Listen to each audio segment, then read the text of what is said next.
নমস্কার বন্ধুরা, কুকিং মেহফিলের আরও একটা নতুন রেসিপিতে আপনাদের সকলকে স্বাগত জানাই। আজকেও হাজির হয়েছি নতুন একটা রেসিপির সঙ্গে। আজকে বানিয়ে দেখাবো চিকেন কষা। আজকের এই চিকেনের রেসিপিটা আমি একটু অন্যরকম বানানোর চেষ্টা করেছি। আশা করছি আজকের রেসিপিটা আপনাদের অন্যান্য দিনের মতোই ভালো লাগবে। চলুন রেসিপিটা শুরু করি।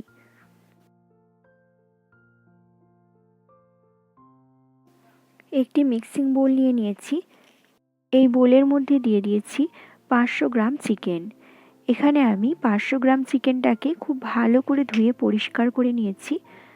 এবার এর মধ্যে অ্যাড করে দেবো মশলা। এখানে দিয়ে দিলাম 3 চামচ আদা, রসুন, কাঁচা লঙ্কা এবং গোটা জিরে বাটা। সমস্ত মশলাটাই আমি এখানে দিয়ে দিলাম। এবার এটাকে ম্যারিনেটের জন্য আরও কিছু মশলা অ্যাড করে দিচ্ছি। গুঁড়ো মশলার মধ্যে এখানে দিয়ে দিলাম 1 চামচ হলুদ গুঁড়ো, দিচ্ছি 1 চামচ লাল লঙ্কার গুঁড়ো, 2 চামচ ধনে গুঁড়ো, দিলাম স্বাদ মতো নুন। এবার সমস্ত উপকরণগুলোকে হাতের সাহায্যে খুব ভালো করে চিকেনের পিসগুলোর গায়ে মাখিয়ে নিতে হবে।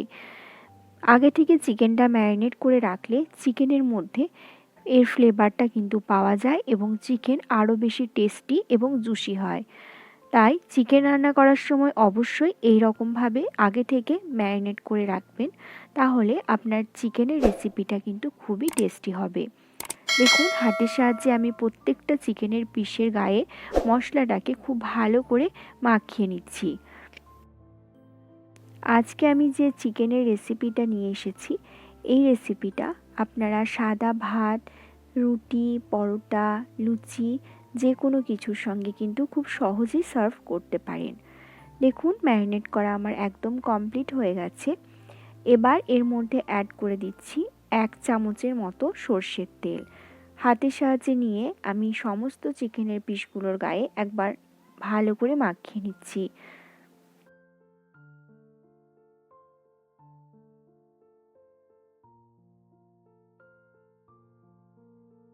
চিকেনটা ম্যারিনেট করা হয়ে গেছে। এই ম্যারিনেশন করার পরে চিকেনটিকে 1 ঘন্টা রেস্টে রেখে দেব।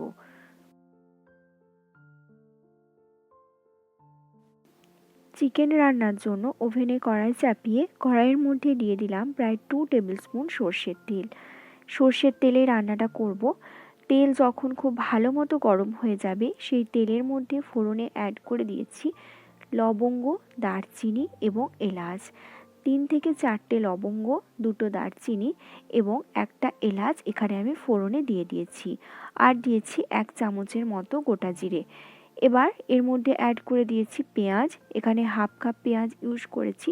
পেঁয়াজটাকে একটু ছোটো ছোটো টুকরো করে কেটে নিয়েছি। এবার পেঁয়াজটাকে খুব ভালো করে বাদামি রং পর্যন্ত ভেজে নিতে হবে। খুব বেশি কিন্তু ভাজবো না, গোল্ডেন ব্রাউন কালার আসা পর্যন্ত পেঁয়াজটাকে ভেজে নিচ্ছি। দেখুন, পেঁয়াজের কালারটা প্রায় গোল্ডেন ব্রাউন কালার চলে এসছে। এই পর্যায়ে অ্যাড করে দিচ্ছি টমেটো কুচি। এখানে একটা মিডিয়াম সাইজের টমেটোকে আমি ছোট ছোট টুকরো করে কেটে এই পেঁয়াজের মধ্যে অ্যাড করে দিলাম।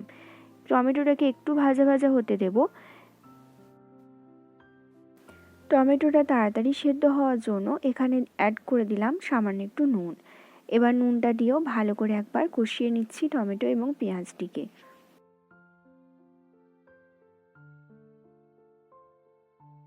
দেখুন, কষাতে কষাতে টমেটো প্রায় একদম গলে গেছে।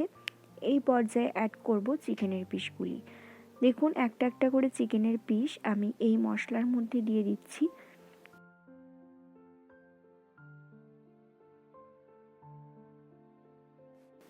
চিকেনের পিসগুলো দেওয়ার পরে সঙ্গে সঙ্গে কিন্তু আমি এগুলোকে নাড়ব না। 2 থেকে 3 মিনিট এটাকে রেখে দেব গরম তেলের মধ্যেই কুক হওয়ার জন্য। তারপর 2 থেকে 3 মিনিট পরে এটাকে নাড়তে শুরু করব। খুব বেশি কিন্তু জোরে জোরে নাড়া যাবে না, হালকা হাতে এগুলোকে নেড়ে নিতে হবে। যেহেতু চিকেনটা 1 ঘন্টা ম্যারিনেট করে রেখে দিয়েছিলাম, সেই জন্য চিকেনটা কিন্তু অনেকটাই সফট হয়ে এসছে।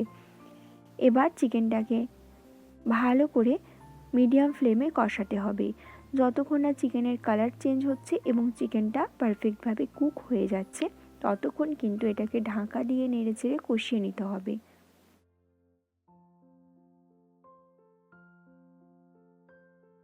আর চিকেন যত ভালো কষানো হবে চিকেনের রঙটাও কিন্তু খুবই সুন্দর আসবে আর খেতে ততটাই টেস্টি হবে। চিকেন কষানোর উপরও কিন্তু চিকেনের রেসিপির কালারটা নির্ভর করে।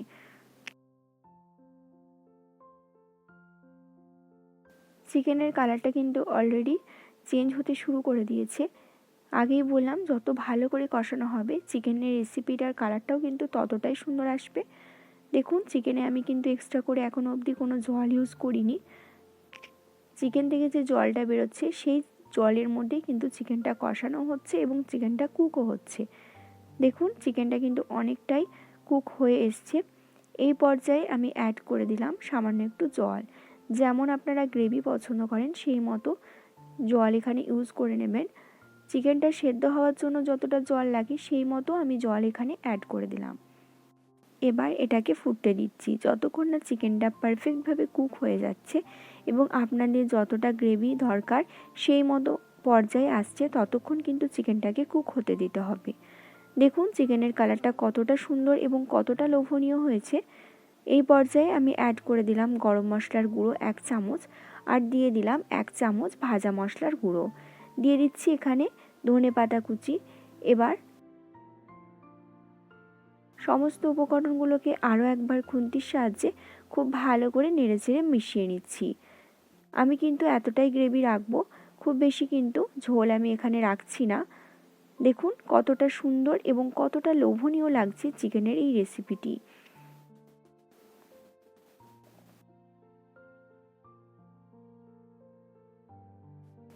তৈরি হয়ে গেল আমার আজকের রেসিপি দুর্দান্ত স্বাদের চিকেন কষা। আশা করছি আজকের এই অন্যরকম স্টাইলের চিকেন কষার রেসিপিটা আপনাদের খুবই ভালো লেগেছে। ভালো লাগলে অবশ্যই লাইক করবেন, কমেন্ট করে জানাবেন এবং আপনার প্রিয়জনের সঙ্গে শেয়ার করতে ভুলবেন না। দেখা হচ্ছে এরকম নতুন কোনো রেসিপির সঙ্গে। ভালো থাকবেন, সুস্থ থাকবেন। নমস্কার।